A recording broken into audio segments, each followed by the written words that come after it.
two planes, Mike's boy and one plane, and a lot of containers for French underground. Our main mission really down there at this time was to cut off everything we thought moving to the north, troops trying to get out of France.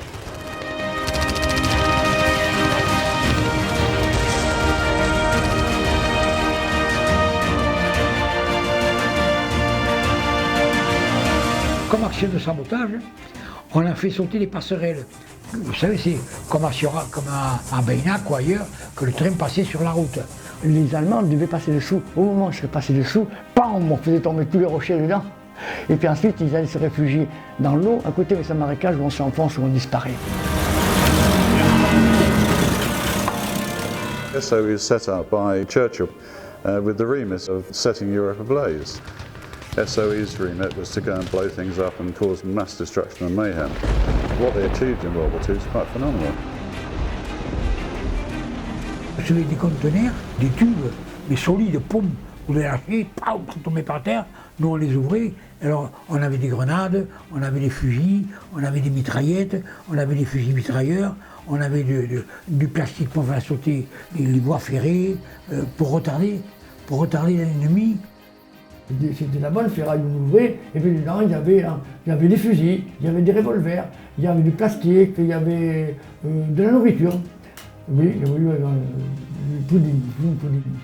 Il y avait du plum pudding. Alors, une fois j'aurais fait du plum pudding, c'était dégueulasse. Les Anglais, déjà pour la cuisine, pour la cuisine. Je leur ai fait comme on dit, ils ont de soleil, vous faites ça dégueulasse. Je leur ai dit, oh dégueulasse. Michel, qu'est-ce que tu nous as fait? Mais c'est pas ma faute, moi c'est pas moi qui l'ai fait, moi j'ai fait chauffer.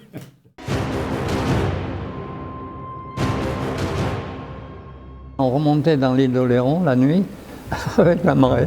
On était dans une cabane où les résistants de l'île nous avaient mis.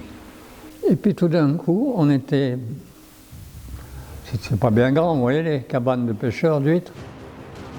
Tout d'un coup, on entend des bruits de moteur et tout. Alors, c'était 3 camionnettes d'Allemands.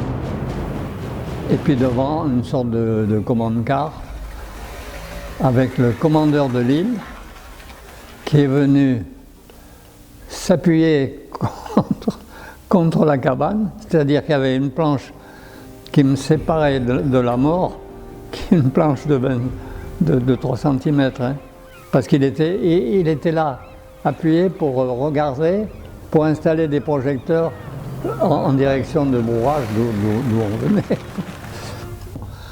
Alors ils m'ont enfermé au château d'Oléron. De là, ils m'ont amené à La Rochelle. J'étais dans la prison de la Gestapo à La Rochelle. Et puis, ils m'ont amené dans un tribunal nazi.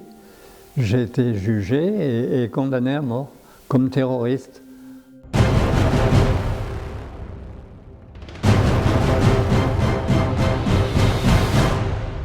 Papa a été interrogé très vigoureusement par la Gestapo, ils lui ont éclaté un rein à coups de gourdin et il avait le dos criblé de brûlures de cigarettes. Et ça, je peux en témoigner en direct parce que je l'ai vu de mes yeux.